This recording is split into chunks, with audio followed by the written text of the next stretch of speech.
자, 그러면 미국 시장과 네. 그다음에 국내 상황 시황 살펴보기 위해서 박병창 이사님 나오셨습니다. 어서 오세요. 예, 안녕하십니까. 네, 반갑습니다. 자, 우리 박병창 이사님과 함께 박병창 이사님이 저를 아주 안쓰러운 눈으로 쳐다보시는 것 같습니다. 아유, 정프로죠. 그걸 또 일일이 또 얘기를 하고 있냐. 아유, 다 이 오해를 이렇게 좀 풀고 싶었습니다. 예. 네, 자, 그럼 오늘 시장 이야기. 미국 시장은 나스닥은 조금 올랐고 S&P는 조금 떨어졌나요? 보합입니다. 그냥. 보합 정도로 보면 되겠죠? 예. 네, 그냥 보합 시작해가지고 저점이 마이너스 0.53이고요. 고점이 플러스 0.72고 네, 종가가 마이너스 0.21. 1% 안쪽에서 왔다 갔다 하는 그런 모습을 나타냈습니다. 그러니까 장중에 좀 빠졌다 올랐다 한 부분은요. 그래서 아침에 빠졌다가 반등을 계속 했었어요. 그래서 이제 상승 쪽으로 좀 이제 기울는 그런 모습을 좀 나타내다가 장 막판에 좀 밀렸습니다. 네. 전반적으로는 그 윗꼬리 아랫꼬리 달린 그냥 장중 변동성만 갖는 그런 상황이었고요. 그리고 뭐 한 가지 뭐 해프닝이 있었던 것은 미국 에너지부 장관이 호르무즈 유조선을 미군들이 호위하는데 성공했다. 이제 그러면서 유가가 급락했었어요 그 순간에. 네. 이게 80달러 아래까지 떨어졌었습니다. 지금 방금 밖에서 볼 때는 이게 80까지 딱 올라오더라고요 또 다시. 네. 그래요? 네, 그랬는데 백악관에서 그런 일 없다. 아직까지 우리 그런 거 없다라고 부인했습니다. 그래서 유가가 푹 빠졌다가 또 다시 올라오는 그런 현상이 나타나서 여전히 유가에 굉장히 예민한 그런 시장을 좀 보이고 있는데, 그런데 우리 시장 얘기하고 미국하고 비교해 보면 미국은 그냥 별로 움직임이 없어요. 네. 그냥 차분한 그런 상황인 거고. 전쟁 나고도 계속 큰 변화가 없어요. 예. 미국은. 예, 미국은 이제 그런 변화가 없어요. 그러니까 미국의 뭐 경기라든지 뭐 기업에 이후에 뭐 큰 영향을 준다 이렇게 미국은 해석하는 것 같지 않고요. 유일하게 지금 미국에서 걱정하는 것은 유가예요. 유가. 유가 올라와서 물가가 오르고 물가 올라서 금리나 못할까봐. 네. 국제 수익이 올라갈까봐. 그것만 미국은 지금 생각을 하는 거예요. 네. 다른 국가들은 우리나라 아시아 국가들은 유가의 영향을 많이 받지 않습니까? 네. 그리고 뭐 시장의 변동폭이 훨씬 더 크게 나타나는 부분이 좀 있는데 미국은 좀 그렇지 않습니다. 그리고 필라델피아 반도체 0.7% 올랐고요. 마이콘 테크놀로지가 3.5% 올랐고 샌디스크가 5% 올랐습니다. 어제도 설명을 드렸는데 다시 한번 말씀드리지만 샌디스크가 고점 찍고 꽤 많이 빠졌었어요. 그러다가 이제 올라올 때 상대적으로 메모리보다 더 올라오는 것은 플래시 메모리가 상대적으로 올해는 더 좋을 거다 이런 얘기를 계속 나오면서 샌디스크가 더 올라가는 모습을 나타내고 있고요. 오라클이 본장에서 1.4% 하락했었는데요. 시간에서 지금 8% 이상 상승하고 있습니다. 그래요? 실적 발표했습니다. 실적이 어땠어요? 잘 나왔어요? 실적이었어요? 예, 예. 실적 발표하면서 시간에서 오르는 모습이 나타나서 전반적으로 영향을 주는데, 근데 오라클 실적으로 인해서 반도체나 이런 쪽에 시간에 전체적으로 영향을 주느냐 꼭 그렇지는 않아요. 오라클 그런 부분은 좀 차이점이 좀 있습니다. 그리고 보시면 뭐 애플 0.3, 테슬라 0.1, 요 정도예요. 아마존 0.4, 이런 메타 1% 그래서 큰 움직임이 없었다라고 보시면 될 것 같고요. 금 선물도 큰 움직임이 없었고요. 비트코인 선물이 7만 달러, 6시 30분 기준으로 7만 달러에서 다시 또 7만 달러 위로 가가지고 이게 7만 달러 위로 갔다가 6만 달러 초반에 갔다가 뭐 요 사이를 비트코인 선물이 계속 왔다 갔다 하는 그런 특징을 좀 보이고 있습니다. 이 보시면 비트코인 선물도 악재가 나오면 빠지지만 막 추락하지는 않아요. 예전처럼. 네. 그렇죠. 그리고 올라갈 때도 막 급등하는데 그런 현상은 또 아니고 이 사이에 변동성을 좀 주고 있는 그런 상황입니다. 그래서 전반적으로 미국 시장은 그냥 보합권에서 장중 변동성만 주었다라고 보시면 될 것 같고요. 네, 그렇게 보시면 될 것 같습니다. 네. 그리고 미국 시장 봤고요. 예, 우리 시장은 어제 5% 코스피가 올랐고요. 5.3%. 코스닥은 3.2% 올랐습니다. 어제 코스닥이 상대적으로 코스피보다 덜 올랐죠. 이거 어제 그 코스닥 액티브에 세롤이 나왔어요. 그래요? 네, 세롤이 나왔습니다. 그래서 아침에 시가 형성하고에 고점에 쫙 올라다가 거의 대부분 밀려가지고 음봉으로 끝났어요. 음봉 났어요. 예, 음봉으로 어제 끝나는 그런 모습을 나타냈습니다. 이 두 종목 역시도 이 액티브 종목 ETF 종목 두 종목도 좀 음봉이 나타났고요. 전반적으로 그런 모습을 나타내서 코스닥이 상대적으로 좀 약한, 뭐 올랐지만 상대적인 거라고 표현을 좀 드리는 거고요. 그리고 제 주변에서는 150 코스닥 150 레버리지나 아니면 그 150 들고 있었던 분들이 이번 그 이걸로 갈아탈까? 뭐 이런 얘기들을 좀 하긴 하시던데. 액티브로? 네, 액티브로 갈아탈까? 아니, 아침에 근데 엄청 막 맨 처음에 저 상한가까지 갔잖아요. 맞아요. 예. 예. 제가 말씀드렸죠. 이거는 아니다. 이렇게 갈 건 아니다. 아니 이게 말이 안 되잖아요. 사실 상한가를 이렇게 간다는 게. 그것도 있지만 또 사전에 많이 올랐어요 종목들이요. 네. 그래서 오늘 여러분 뉴스 보시면 사전에 정보가 센 게 아니냐 편입 종목들이 아 그래요? 네, 그런 얘기들이 오늘 지금 나오고 있고요. 아마 조사 들어갈 것 같은데 이거 나오기 전에 왜 발표했냐 종목을 회사가 왜 공개했냐. 본인들이 지금. 발표한 거. 본인들이 발표한 거에서는 이제 공개한 거에 대해서 지금 논란의 여지가 좀 있는 상황인 거고요. 그 전에 이거 발표하기 전에 이미 상한가를 치면서 막 올랐어요. 그 큐리언트나 종목들이? 이런. 예.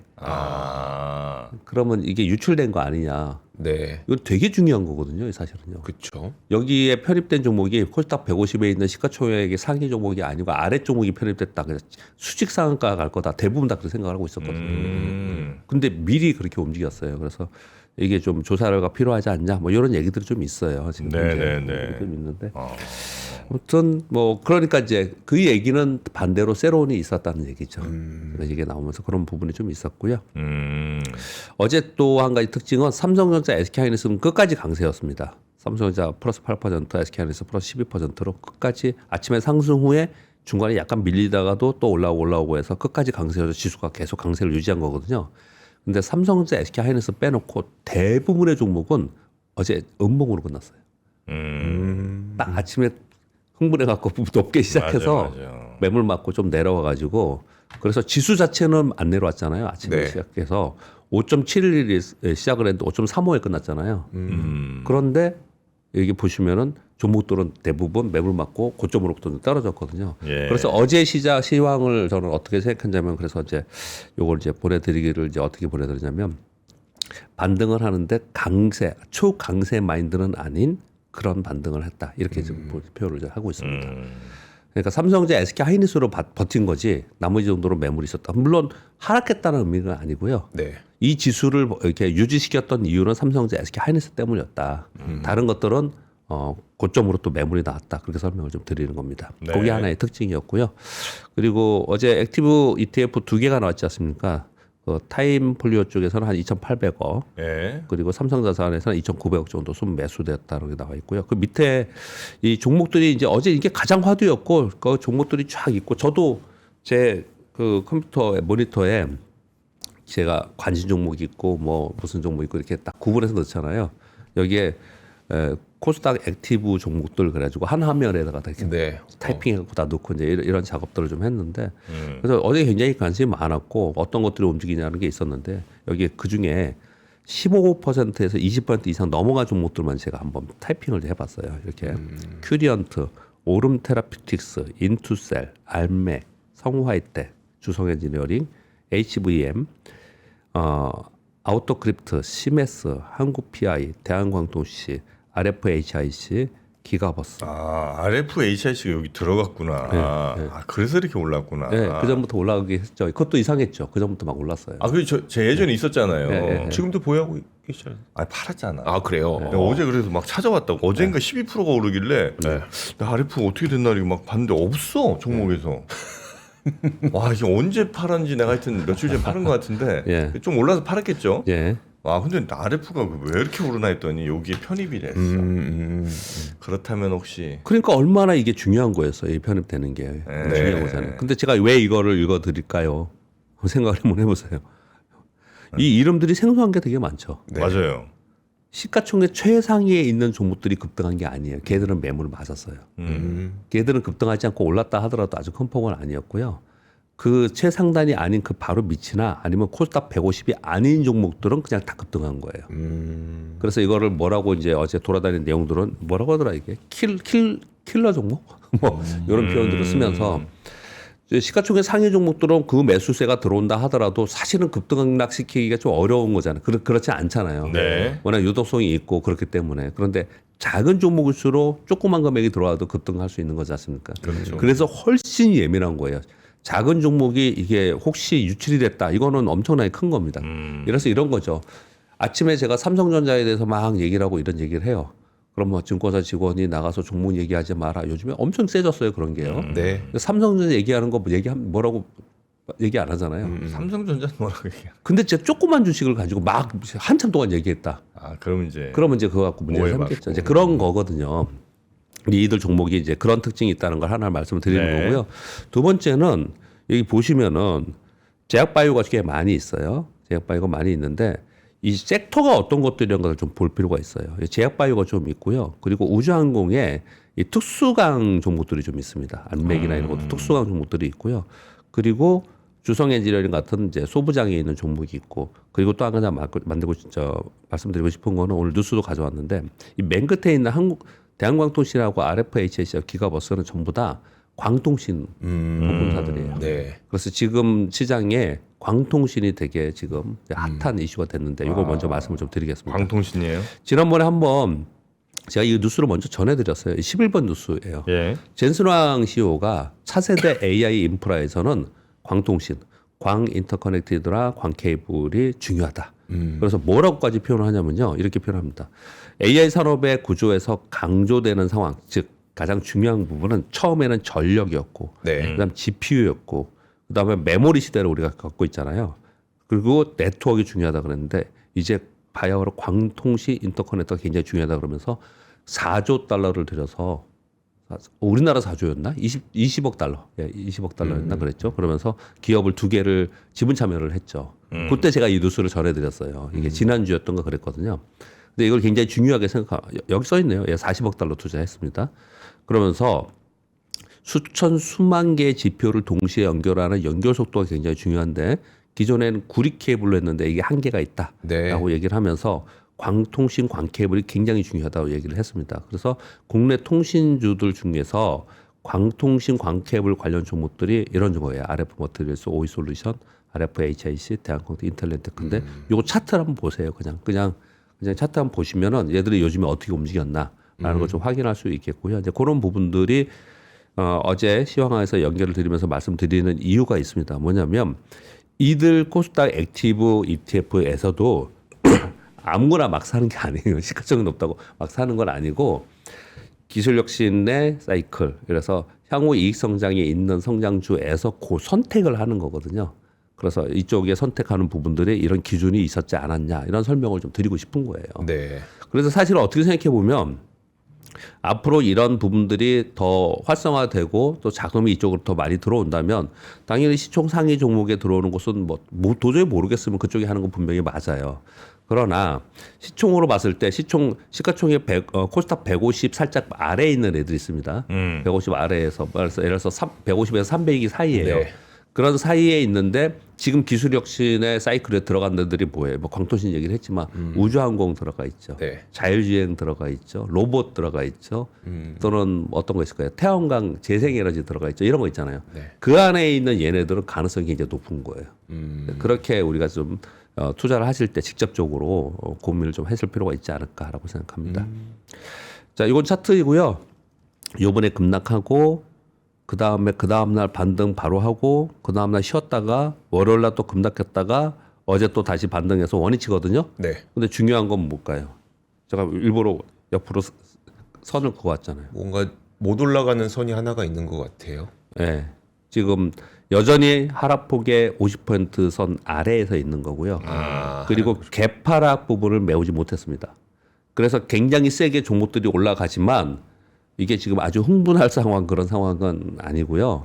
여기를 넘어서야지만 이 신뢰가 생기는 부분이 있습니다. 그래서 이 하단에 있으면 언제라도 다시 내려올 수 있다는 걸 좀 염두에 되기 때문에 지금 이제 저점 찍었으니까 이제 여기서 풀로 사서 그냥 기다리지 뭐 이렇게보다는 그래도 버퍼, 저는 현금을 버퍼라고 하거든요. 네. 버퍼를 좀 두면서 종목 관리 좀 해야 된다라는 말씀을 좀 드리고요. 저기서 이렇게 떨어진 낙폭의 반은 예. 거의 이제 올라오긴 했는데 여기서 더 위로 갈 수 있느냐 예. 아니면 여기 그냥 머물 거냐 아니면 밑으로 갈 거냐는 이 여기에 힘에 달린 거거든요. 네네네. 근데 이 힘은 뭘로 또 볼 수 있냐? 밑에 거래량이에요. 밑에 거래량 보시면 왜 한참 막 올라갈 때 거래가 이렇게 늘었었잖아요. 그리고 이제 떨어질 때는 거래량이 없어야 되는데 지금 어저께 상승했잖아요. 네. 근데 어제 거래량 보세요. 되게 많이 줄었죠. 어. 거래량이 또 올라갈 때 거래량 그때 정확하게 잘 아시던데 막 올라가다가 거래량이 막 생기면 매수자도 많지만 매도자도 많기 때문에 거래량이 는다 그랬잖아요. 네. 그러면 어제 올라갔는데 거래량이 없다는 얘기 뭐예요? 사는 사람이 별로 없죠. 예, 매도자도 없지만 매수자도 그렇게 강하게 막 사는 게 아니었다는 얘기예요. 그러니까 강한 매수가 아니었다라는 거예요. 제 네. 표현은. 그러니까 그냥 급락했던 부분에 이제 되돌림 현상이 계속 나타나고 있는 것이지 전반적으로 막 이제 막 사자라고 흥분해서 하는 거래량이 막 느는 그런 매수가 아니었다라는 거거든요. 그래서 저는 어떻게 보냐면 점차로 이게 줄어들 거라고 생각을 하거든요. 그래서 어떻게 줄 거라고 생각을 하냐면 이렇게 생각합니다. 지금 지난주에 코스피 기준으로 말씀드리면 19% 빠졌다 9% 반등했습니다. 네. 그리고 월요일에 6% 빠졌어요. 어제 5% 반등했어요. 이게 줄어들 거라는 거예요, 제 생각은. 이게 줄어들면서 이제 어느 한쪽으로 갈 거고, 그래서 그때 정프로 얘기하신 볼리저 밴드가 이렇게 붙은 그런 현상이 나타나다가 방향성을 잡는 거거든요. 네. 그러면서 박스권으로 진입하는 상황이 될 거라고 저는 보고 있고요. 이거는 이제 이런 거죠. 이란에서 또 이란 뭐 그쪽 중동 지역에서 뭐 대규모의 또 어떤 뭐 이슈가 나오면 일시적으로 뭐 빠지든지 오르든지 할 수 네. 있는 부분이 좀 있겠지만 일반적인 현상에서는 대부분의 사람들의 심리에 의한 수급 거래량치가 줄잖아요. 거래량치가 준다는 얘기는 이게 전체로 이제 변동성을 축소하는 과정에 있을 거다 이렇게 좀 뭐 보고 있습니다. 그런 가운데 내일 선물옵션 동시만기일이에요. 그래서 오늘하고 내일은요, 제가 보기에는 어제 미국 시장이 별 이슈가 없었잖아요. 또 이란 중동 지역에서 별 이슈가 없으면 시장의 핵심 모멘텀은 선물옵션 동시만기예요. 이걸로 움직입니다. 소위 웩도덕 현상이 발생되는 거거든요. 그래서 오늘과 내일은 선물 거래에서 시장이 등락하는데 예를 들어서 이번에 중동 지역의 이벤트가 없었다 하더라도 선물옵션 동시만기 전날과 당일날은 시장의 방향성을 예측하지 않는다라는 게 정설입니다. 네. 정설이에요. 그래서 여기서 지금 뭐 더 올라갈 거야 내려갈 거라고 시장에 베팅하는 게보다는 종목을 보고서 이번 주를 지나야 되지 않을까라고 저는 생각을 하고 있고요. 이번에 만약에 이 큰 변동성이 지나간다면 그러면 그 다음에 또 어디로 시장이 관심을 볼까? 그러면 원래 관심이었던 대로 돌아갈 것 같아요. 그게 뭐냐면 자사주, 배당, 그리고 반도체, 업사이클 이런 얘기입니다. 그래서 그 부분도 시장 맨날 이란만 쳐다보다가 그러다 나중에 정신 차려 보니까 배당 언제 이렇게 올랐어? 뭐 자사주 뭐 이럴 수 있거든요. 그러니까 네. 이 부분도 좀 생각할 필요가 있다. 이렇게 말씀을 드리겠고요. 지금 어제 반등을 했던 것은 뭐 트럼프의 전쟁 마무리 수순 얘기가 있었고 특히 유가에 대해서 러시아 원유 제재 완화 검토 발언이 있었고 G7의 전략 비축유 방출 협의 이거 지금 진행되고 있습니다. 끝난 게 아니에요. 이런 얘기를 하면서 다소 안정은 됐지만 여전히 전쟁 상황이 누수해서 등락 변동성이 계속 있는 상황입니다. 이 변동성이 끝났다고 보면 안 되겠다라는 말씀 드리는 거고요. 뭐 예를 들어서 이런 거죠. 전일에도 호르무즈 해협에 기뢰 설치 보도했던 얘기 나오고 있고요. 그러다 보니까 이제 트럼프 대통령은 가만두지 않겠다. 뭐 이런 얘기를 하면서 대이란 최대 공습, 집중 공습을 하겠다는 얘기를 지금 하고 있는 상황인 거고요. 이란 측에서는 트럼프 대통령의 기자회견을 보고 나서 이렇게 얘기를 했습니다. 전쟁 종료는 우리가 결정하는 거예요. 왜 네가 그래? 그래서 그리고 이 지역이라 하면 이제 걸프만 지역, 그 지역이겠죠. 이 지역에서의 1리터의 석유 수출도 허용하지 않을 것이다. 이렇게 좀 강경 보도를 좀 하고 있는 상황이라서 언제든지 이런 걸로 지정 리스크로 인해서 변동성이 있을 수 있거든요. 네. 그 변동성에 대응할 수 있는 버퍼는 일정 정도 가지고 있자라는 생각입니다. 저는요. 그러면 좀 어느 정도 시황은 좀 되셨죠. 네. 그리고 어제 미국 시장 큰 변동성 없었고 그리고 중동발 다른 뉴스가 없어요. 그러니까 오늘은 시장 방향에 대해서 뭘 하려고 하지 마시고 네. 좀 관망하면서 특히 내일 동시만기이기 때문에 관망하면서 종목에만 좀 집중하고 매일 우리가 보면은 매일 거래하시는 분들도 있는데 보통 매일 거래하지 않잖아요. 그러니까 이런 날은 그냥 관망하면서 넘어가는 게 어떤가라고 생각합니다. 네. 네, 이란 전쟁에 관련된 뉴스들이 이제 1번, 2번 뉴스인데요. 이란 전쟁의 조기 종식을 위한 각국 정상들이 엄청 지금 노력을 하고 있다고 합니다. 자, 뉴스를 좀 이렇게 몇 가지를 불러드리겠습니다. 러시아 푸틴 대통령 트럼프와 정화해서 전쟁 종식 논의를 하면서 휴전 중재를 좀 나섰다고 합니다. 자기가 전쟁하면서 그래서 되게 웃기죠. 이런 분들. 저도 뉴스 하면서 보면 되게 웃기는 내용들 되게 많아요. 보면요. 아, 본인도 전쟁 중이면서 내 전쟁은- 아유, 뭐 또 전쟁 같은 거 하고 그러세요. 그만하세요. 내 전쟁은 로맨스예요. 남 전쟁이 아, 그래요. 그런 얘기를 하고 있고요. 이란 외무차관이 여러 국가에서 휴전 요청의 전화를 받고 있다. 그리고 튀르키예 대통령도 이란 대통령과 전화 통화로 전쟁 종식 논의를 좀 했다. 이렇게 얘기를 하고 있고, 이라크는 중동 국가들과 EU가 참여하는 외교 연합 구성을 제안하겠다. 이런 얘기들어서 지금 다들 머리 아프니까 빨리 끝내고 싶긴 한 것 같아요. 빨리 끝내고 싶은데 트럼프 대통령도 빨리 끝내고 싶게. 제가 아무리 생각해봐도 범인이 생긴 사람이 생각해도 빨리 끝내고 싶어 할 것 네. 같아요. 근데 이제 엑시트의 구실 명분은 있어야죠. 명분이 맞아요. 있어야 되는 것 같은데 네. 뭐가 명분이 될까? 뭐가 명분이 될까? 근데 저는 뭐 아침 방송에서 말씀 안 드렸는데 그 호르무즈 해협 있잖아요. 네. 거기에 안전보장, 거기에 안전보장을 영구적으로 한다. 혹시 그런 생각 안 했었으면 제가 그렇게 권해드리고 싶어요. 왜냐면 계속 주기적으로 거기 문제가 생기잖아요. 네. 거기 안전보장 영구적으로 하기 위해서 뭐 유럽연합이나 아니면 미군들이 거기에 뭘 하든지 주도하든지 그 정도면은 또 엑스트 되지 명분이 되지 않을까 생각이 좀 드는데 네. 근데 아무튼 지금 명분을 좀 찾고 있는 느낌이에요. 전체적으로 보면 그런 네. 생각이 들고요. 이란도 그만하고 싶겠죠. 빨리. 그거 다 그만하고 싶을 거예요, 네. 진짜로. 왜냐면 새로운 또 지도자가 나왔으니까 그 지도자 내 체제를 또 구성해야 될 거 아니에요, 거기도요. 네. 한마디로 그러고 싶을 것 같고요. 백악관의 트럼프의 고문들이 빨리 승리 선언하고 철수하자라고 지금 계속 얘기하고 있다고 합니다. 멀티저널에 이제 보도가 이런 게 나왔어요. 주요 군사적 목표가 달성되었으므로 승리를 선언하고 중동에서 철수하자라고 계속해서 종용을 좀 하고 있다고 하고, 한편으로는 여전히 지금 이란이 영내 국가들 공격하고 있고 이스라엘도 공격을 좀 하고 있어요. 그래서 즉각 철수는 어렵다는 의견을 좀 갖고 있다라고 얘기하는데, 문제는 그래서 어디예요? 이스라엘이에요. 이스라엘. 그래서 지금 보도 그런 거 나오잖아요. 거기 전문가분들은, 중동 지역 전문가분들은 이스라엘 때문에 코 껴서 전쟁에 네, 참여해가지고 네, 네. 나오지도 못하고 지금 이러고 있다라는 네. 얘기 되게 많이 하고 있잖아요. 그런 얘기가 언론에 나온다는 얘기는 트럼프 대통령은 실패한 거죠. 그러니까 빨리 명분을 뭘 가져야 되는데, 그 명분을 또 이란도 끝내고 싶으면 이란에서도 명분을 뭘 주려고 하겠죠.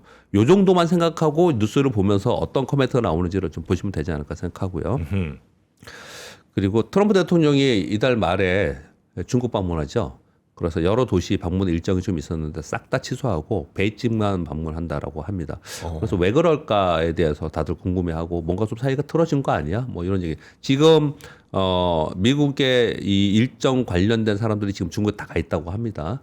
그래서 저희 의제도 지금 같이 조율을 해야 되고 이런 부분들이 좀 있겠죠. 그러니까 굉장히 이쪽은 여기도 바빠요, 지금 미국은. 네. 그런 상황인데 이유는 뭐가 나왔냐면요.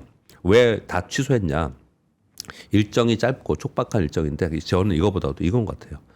경호와 극도의 보안 요구 문제라는 거예요. 지금 현재 중동 전쟁이 일어나고 있죠.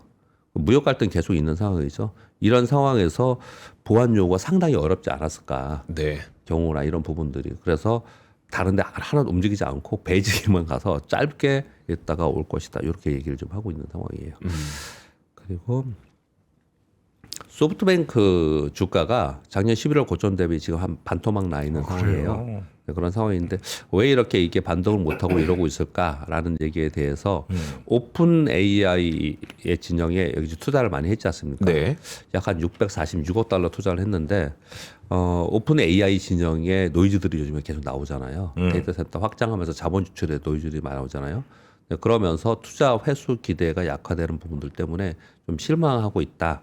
그러면서 또 신용등급도 부정적으로 좀 하향된 부분이 좀 있었어요. 그래서 제 가끔가다 제 이 뉴스를 전해드릴 때마다 제 개인적인 의견을 말씀드리는데, 오픈 AI 진영은 이 재무적 상황이 굉장히 어려움을 처할 가능성이 상당히 있긴 있습니다. 그럴 수밖에 없잖아요. 예를 들어서 저쪽에 구글 진영이나 뭐 마이크로소프트, 얘네들은 원래 탄탄한 수요 기반이 있었고 고객층이 있고 이런 투자를 하면 이것을 수익화시킬 수 있는 플랫폼들이 갖고 있는 데고요. 네. 오픈 AI는 생짜로 만드는 거잖아요. 그냥 여기다가 만드는 거잖아요. 네. 이제 뭐 하겠다 지금 그러는 거잖아요.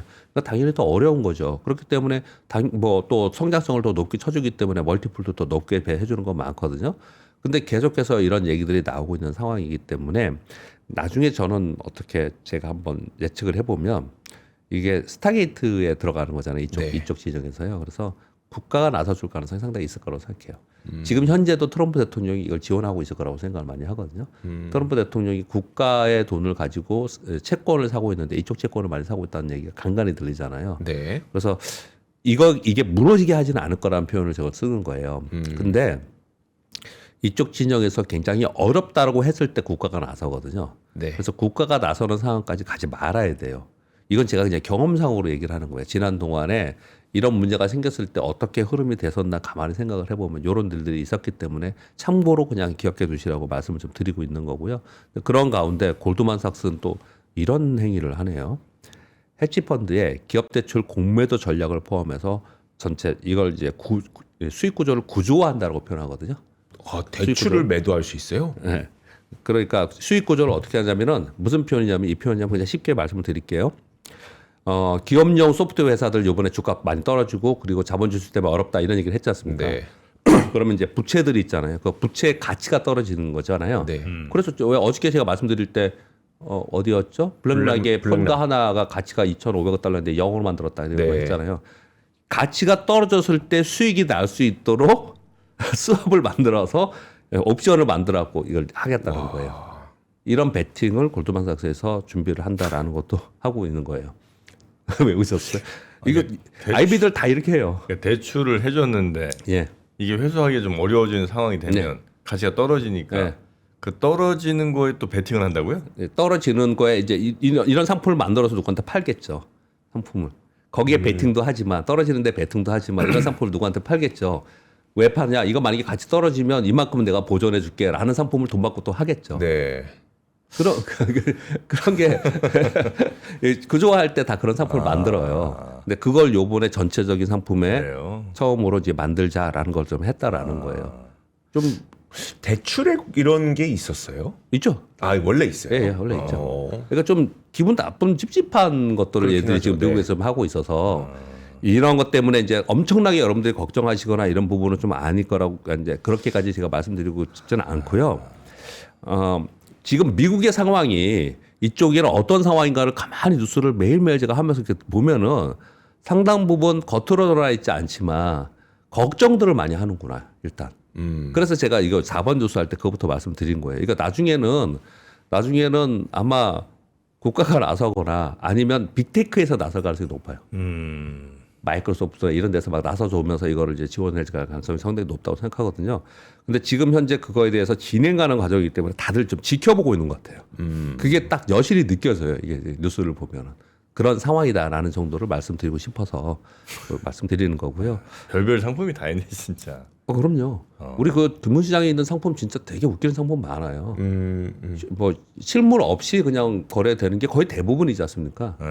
제일 웃기는 게 프리미엄을 사고 파는 거잖아요. 네. 현물 주식이 있고 선물 주식의 향후 거래가 어떻게 될 거냐를 가지고 사고 파는 게 선물이잖아요. 네. 그러면 오를 거냐 내릴 거에 대한 확률을 사고 파는 게 옵션이에요. 그렇거든요. 그렇죠. 네. 거기까지 옵션까지 있지 않습니까? 그런데 뭐 심지어 이런 걸 얘기하는 거잖아요. 뭐 만든다면은 만든다면이 아니고 실제로 있는 게 뭐 부도가 날 확률이 높냐 낮냐를 가지고 또 만들고 그리고 뭐 이번에 민주당이 일 거냐 공화당이 일 거냐 가지고 또 만들고 온갖 걸 만들어 가지고 거기에다가 실물은 하나도 없는데 네. 그냥 베팅을 하는 거잖아요. 근데 되게 웃기는 거는요. 그 베팅 규모가 어마어마해요. 시장 규모가. 네. 그러니 제가 제 질문을 그렇게 해셔서 제가 말이 길어졌는데 제가 생각해 볼 때 이 시대는 실물 경기에 의해서 움직이는 시대는 이미 예전에 지나가 버렸고요. 그냥 무궁무진한 게 이렇게 뿌려놓은 돈의 힘에 의해서 유동성에 의해서 세상이 돌아가는 시장이 된 지가 꽤 오래됐고 네. 그 돈들이 돌아다니면서 별의별 걸 만들어가면서 계속해서 수익 추구를 하는 거예요. 그런 것들을 지금 하고 있는 거거든요. 근데 이제 왜 이런 것들을 걱정을 하느냐. 질문이 굉장히 좋은 질문이 있어서 제가 이렇게 말씀을 드렸는데 왜 이런 뉴스를 가져오느냐. 그렇게 하다가 어느 한 곳에서 딱 터지면 이거는 다 그냥 연쇄로 터지는 그렇죠. 거예요. 이건 지금 중앙은행에서 자꾸 막으려고 하는 거거든요. 그거를. 근데 이제 트럼프나 이런 트럼프 대통령이나 이런 사람들은 왜 막어? 그냥 다 해줘. 레버리지 일으키게 해줘. 이렇게 표현을 좀 하는 거거든요. 그러니까 뭔가 이제 실물이 있어서 이제 그거에 대한 가격이 뭐 비싸게 측정, 낮게 측정 이건 이제 과거에 이제 기존에 그냥 예. 우리가 생각하는 경제인 거고 예, 예. 이미 금융 이쪽에서는 그런 실물과는 전혀 상관없는 예. 자기들끼리 계산에 의한 확률에 의한 뭐 예. 이런 이제 거래들이 어마어마하게 일어나고 있고 이게 훨씬 예. 더 시장을 예. 주도하고 있다는 거죠. 훨씬 주도를 하죠. 우리 시장에 막 급등락할 때도 우리 여러분 CFD도 영향력이 우리나라는 되게 크거든요. 예. CFD도 되게 웃기는 거예요. 그 주식을 내가 사고 파는 게 아니에요. 그 주식을 이쪽 그 해주는 기관에서 그 주식을 가지고 사고 팔고 해주고 나는 그걸 가지고 약간의 대차 거래처럼 빌려서 사고 빌려서 팔고 막 이러는 거거든요. 그 레버리지가 훨씬 더 큰 거죠. 네, 이 정도 말씀드리겠고요. 그런 와중에 아마존이 420억 달러의 회사채 발행 발표를 했어요.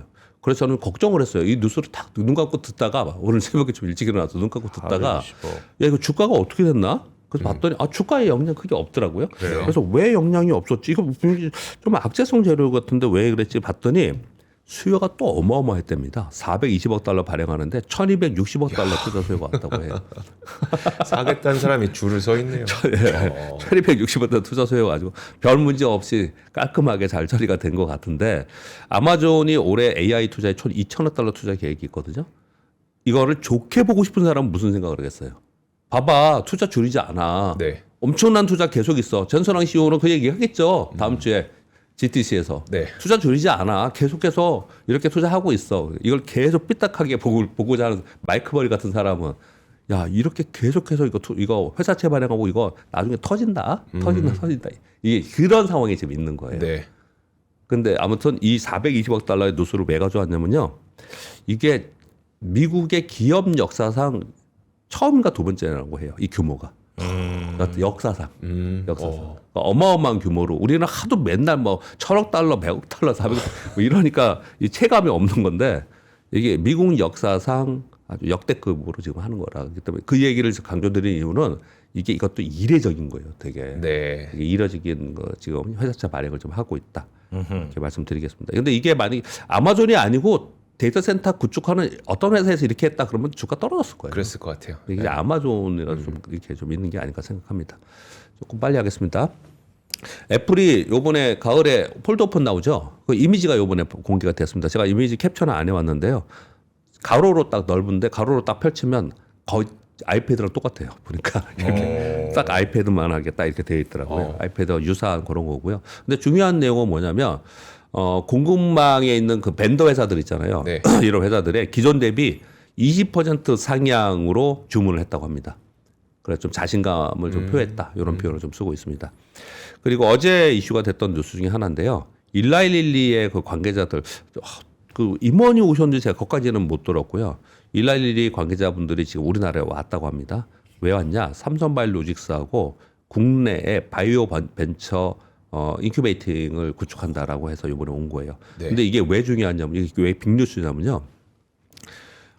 일라이릴리의 해외의 이 인큐베이팅 거점 구축은 미국, 중국 그리고 우리나라 세 번째예요.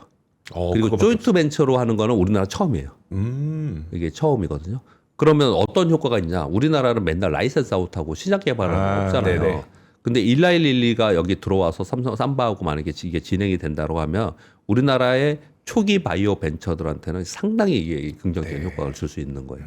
그래서 굉장히 어제 중요한 뉴스로 이게 많이 좀 있었습니다. 네. 그래서 신약 파이프라인은 있는데 별로 돈이 없었던 데들 막 이런 데들 있잖아요. 네. 그런 데들한테는 이제 기회인 것이다 이렇게 보시면 될 것 같고요. 삼성전자가 보유 자사주 1억 543만 주 중에서 8,700만 주 상반기내에 소각하겠다. 규모로는 16조 규모고 퍼센테이지는 1.45%다. 이게 돌아다닐 거죠. 근데 이게 큰 영향이 있을까요? 뭐 그런 부분은 좀 아니거든요. 근데 왜 또 이 뉴스를 가져왔냐면요. 밑에 쭉 적었습니다. 이게 여기만 얘기하고 더 많은데 제가 몇 개만 적어온 건데요. SK가 20%, KCC가 13%, SK네트워크스가 9.4%, SD바이오센스가 2.3%, FST가 2.6%. 지금 자사주 소각에 러시가 시작됐어요. 러시가 지금 시작됐습니다. 그래서 지금 우리는 이란 전쟁만 생각을 하잖아요. 그래서 제가 네. 아까 그 시황하면서 그 말씀을 드렸지 않습니까? 지금 이 자사주, 배당 이게 지금 아직까지 있는 상황이기 때문에 네. 요 변동성이 잠잠해지면 이 시장의 이슈로 뭐랄까요 가장 좀 확실히 좀 될 수 있는 쪽이 이쪽이에요 지금. 그래서 늘 이걸 보고 있어야 된다라고 좀 말씀을 드리기 위해서 강조하기 위해서 이 뉴스를 가져왔습니다. 그리고 오늘 11일 오늘부터죠. 인터배터리 2026 코엑스에서 배치됩니다. 거기서 지금 나올 뉴스는 피지컬 AI용 전고체 배터리 그리고 전기차 캐즘을 돌파할 특수목적 배터리. 이 특수목적 배터리에 가로치고 방산이라고 보도로 나와요. 방산이라고 나오고요. 데이터 센터와 ESS. ESS는 이번에 확실히 주도 섹터로 잡힐 수 있을 것 같아요. 왜 그러냐면요. 이란 전쟁 때문에 더 각인이 됐어요. 이란 전쟁 때문에 방산주에 대한 각인도 있지만 이란 전쟁이 있고 그러면서 또 트럼프 대통령은 니네 빅테크들 데이터 센터 할 때 니네 발전소 줘. 아니면 이거 니네들 다 고가에 돈 주고 사. 이렇게 행정서명이 아니고 와가지고 사인하게 했잖아요. 네네. 그러니까 이제 이 전 세계에 있는 빅테크 또는 데이터 센터를 운영하는 회사들은 어떻든 이 전력을 자기네 자체로 만들든지 사오든지 해야 되는데 그러면서 중요하게 되는 게 원자력은 시간이 걸리잖아요. 네. 원자력 시간이. 그래서 뭐 석탄을 돌려라 봐. 요즘에 이제 그런 얘기까지 나오는 상황이거든요. 그리고 유가가 이렇게 올라오는 상황이에요. 그러면은 재생에너지가 다시 또 움직일 텐데 재생에너지 움직이는 게 풍력보다는 태양광이 더 빨리 움직이고 있습니다. 시장에서는. 네. 그렇거든요. 모든 재생에너지는 ESS에 저장을 해놔야 돼요. 기업용 ESS 저장해 놓고 사용을 해야 되거든요. 그렇죠. 그래서 ESS하고 태양광은 올해 상당히 이슈가 될 가능성이 높아요. 그래서 요 ESS를 좀 볼 필요가 있지 않나라고 생각합니다. 네. 이거 11번 뉴스 아까 전해드렸죠? 네, 맞습니다. 광통신 중요하게 생각한다. 네. 네, 그 정도 말씀을 드리겠습니다. 네. 아유, 알겠습니다. 그 외에도 뭐 약간의 뉴스가 더 있는데요. 그 내용들은 또 저희 3프로TV 앱에 들어가시면 뒤에도 있군요, 진짜. 나 예. 거기까지인 줄 알았어요. 그럼 좀 더 해주시죠. 이거 별거 아니니까 한마디로 말씀드릴게요. 네. 네, 제가 깜빡했는데 11번까지인 줄 알았는데. 국민성장펀드 있잖아요. 예, 예. 풍력기업에 투자한다고 하고 직접 투자를 하는 첫 기업을 리벨리온으로 잡았어요. 여러분 다 아시죠? 비상장 기업 리벨리온. 엄청난 회사에 의해서요. AI 추론 전용 MPU 생산 기업입니다. 네. 이거 SKT의 사피오라고 합병해가지고 기업 가치 굉장히 높은 기업입니다. 네. 1.3조 원이에요. 조그만 회사에 투자한 게 아니에요. 이런 뉴스가 좀 어저께 있었고 그래서 그런 가운데 13번 뉴스는 뭐냐면 과기부에서 발표인데요. 국가 AI 컴퓨터 센터에 MPU 탑재하겠다. 왜? 엔비디아 GPU 의존도를 좀 낮추고 국내 칩 인프라 생태계를 지원하고 우리나라의 자체적인 기술로 우리가 새로운 걸 좀 해보자. 이런 얘기를 좀 하고 있어요. 물론 걱정하는 쪽도 있죠. 데이터 센터 환경에서 GPU는 다 검증되고 다 됐어. 그냥 갔다 하면 되는데 MPU로 적용하는 거 이거 해봐야 되는 거 아니냐는 걱정스러움도 있지만 네. 이런 행위를 하는 이유는 우리나라의 이 스타트업 기업들의 칩 인프라의 기술력, 기술 발전 이런 부분들을 위해서 지원하기 위해서 하는 것 같아요. 네. 이런 부분이 있는데 아무튼 그러면서 2,500억 작게 투자하는 게 아니에요. 그러네요. 와. 리벨리온에 2,500억 투자한다는 거죠. 우리나라에 리벨리온 관련된 테마가 있을까요? 없을까요? 있을 것 같아요. 있습니다. 리벨리온이 기업인데 이건 상장회사가 아니니까 네. 리벨리온 관련 테마가 있어요. 그러니까 이런 뉴스들을 이제 유심히 좀 봐야 돼요. 또는 MPU 관련 종목들 이런 네. 것도 볼 필요가 있습니다. 예전 그 뭐 두나무 같은데 이제 관련 기업들이 그렇죠. 두나무가 상장 아니라 예. 그런 이제 상장된 또 투자 회사들이 이렇게 있는 것처럼 예. 리벨리온에 또 많이 뭐 지분 갖고 있거나 이런 회사들이 있는 거군요. 그렇습니다. 근데 굉장히 크네요. 1조가 넘는 회사예요. 비상장사인데. 예. 자, 여튼 뭐 이런 우리 박병창 이사님의 여러 좋은 자료들 같은 건 저희 3프로TV 앱에 들어가셔도 되고 아니면 압권 뉴스 네. 채널 거기 텔레그램 방에도 저희가 올려드리고 있습니다. 카톡 단체방에도 있고요. 네. 네, 그렇게 이제 보셔도 되고 또 박병창 이사님의 이런 인사이트들을 좀 더 집중적으로 보시고 싶은 분들도 있죠. 네. 그분들은 또 3프로와 또 우리 박병창 이사님이 네. 같이 좋은 컨텐츠들을 만들어서 이게 모두에게 다 얘기할 수 없는 뭐 네. 그런 내용도 있을 수 있으니까요. 네, 그런 것들은 또 집중적으로 우리 박병창 이사님이 따로 해주시는 컨텐츠가 있습니다.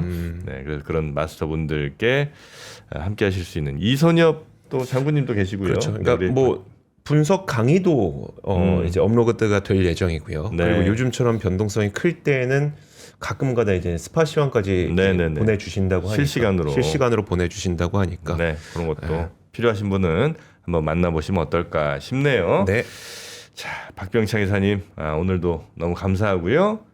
내일 예. 뵙겠습니다. 고맙습니다. 고맙습니다. 네.